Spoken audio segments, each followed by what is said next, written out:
I saw a lot of things with clarity. Hindsight was 20/20. He's written some awesome books, Rich Dad, Poor Dad, Cash Flow Quadrant, that's the one I read first, The Business School for people who love to help people.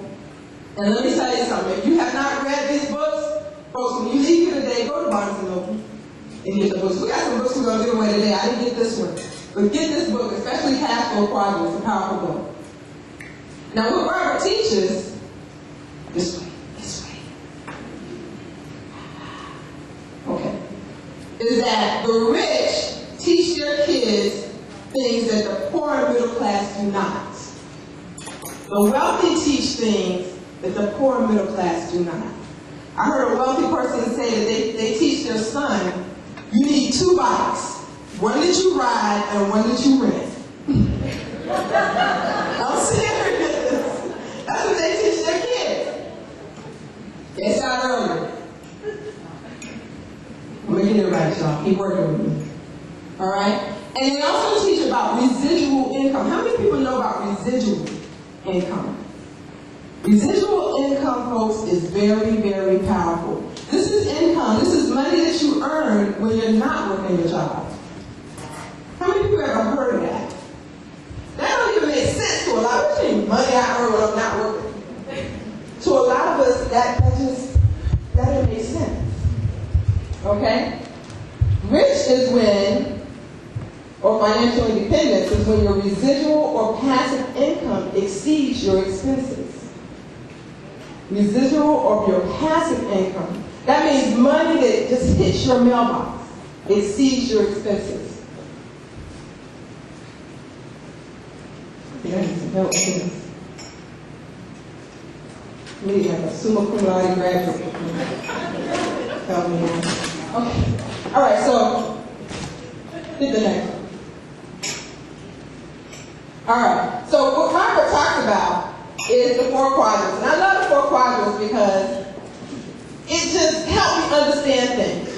The E quadrant is an employee, someone who has a job, like most of us, like I did. We had a job, we would go out. Because most people coming out of high school, what do? They do one of 3 things. You're either going to get a job right then, you're going to college in there, which is the delayed reaction for a job, or you're going in the military. That's your 3 choices. So the E quadrant is a person that's working hard, good people, most of them, but their income is based on their personal efforts. Everything they do. So something happens to them, something happens to their income. The S quadrant stands for the self-employed person. This is a person that said, I don't want to work for people, I'm going to do it on my own. I'm very proud of these people. These people work very hard. These are your beauticians, your mechanics, your small business. This is the engine of our country, really, the small business owners. Now, the self-employed person, they do have a lot more independence. How many self-employed people in here? Anybody? A lot more independence when you're self-employed. Sometimes you don't have to go to work. You can look in the mirror and say, hey, you got the day off, right? But the problem with that is that when you're self-employed, just like the E quadrant, the employee, when you stop, your income stops. And what happens to a lot of self-employed people is they can't go on vacation. They're a slave to their business. My beautician, when I mentioned to her about taking a cruise, she's like, cruise? I can't trust nobody with my money around here.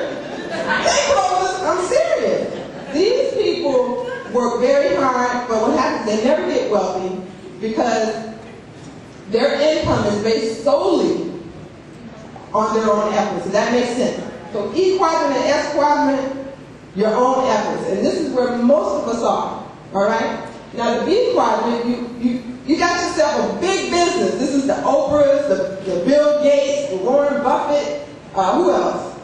This is the wealthy of the wealthy. They make their money off a system. They have developed a system that works for them. Okay? And in the I quadrant, this is really Warren Buffett here, when your money just make money for you. How many people would love to be in the I quadrant? Just have so much money that your money just keep making money and you can't spend all the money. It's a problem. It's a problem. It's too much money. And Warren Buffett, he really came from nothing. He came from, this man was amazing. collect, they collect things like, I know this girl, she collects clowns, and another one collects giraffes and knickknacks. This man used to love to collect money. I read that about him. That was his hobby, is collecting money. That's what he did. So now, the B and the I, they have a lot more power, don't they? They have a lot more control. Next slide. How much time I got? About 5 more minutes? Okay.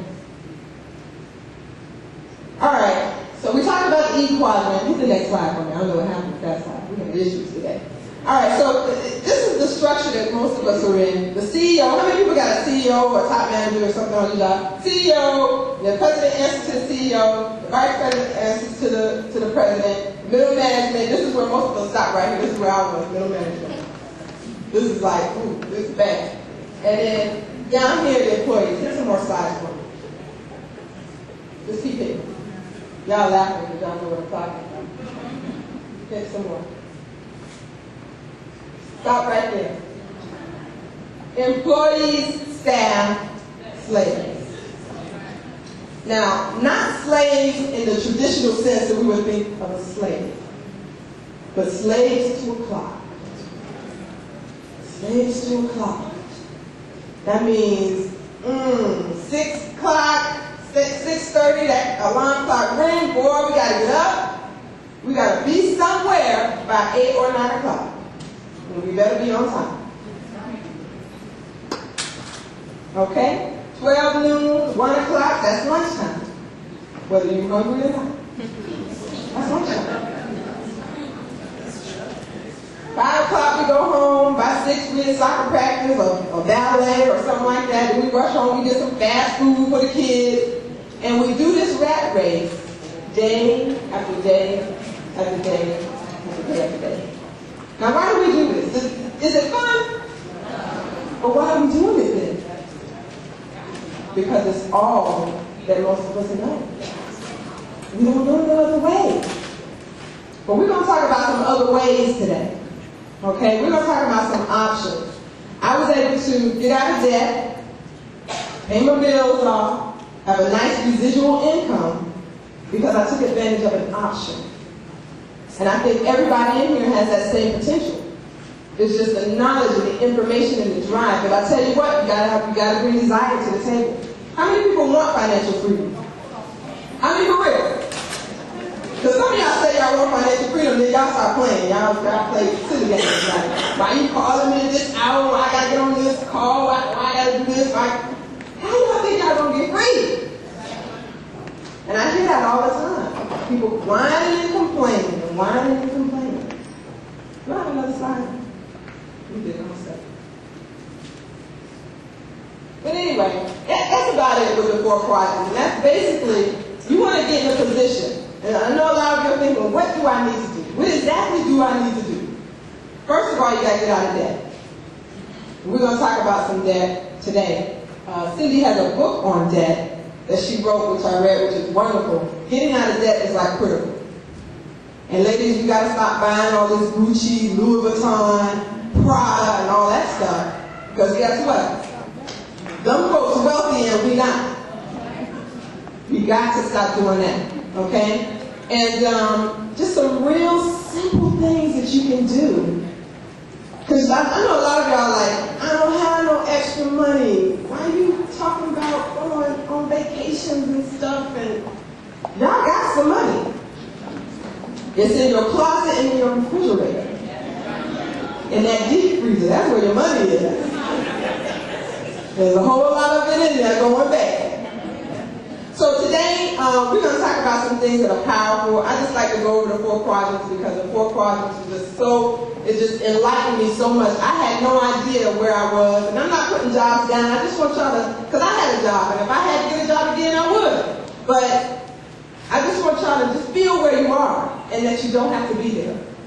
You're there because that's what you know, and maybe the option hasn't come across you yet, but you don't have to be there. Okay? And so with that, we're going to go on. How many of y'all, any questions?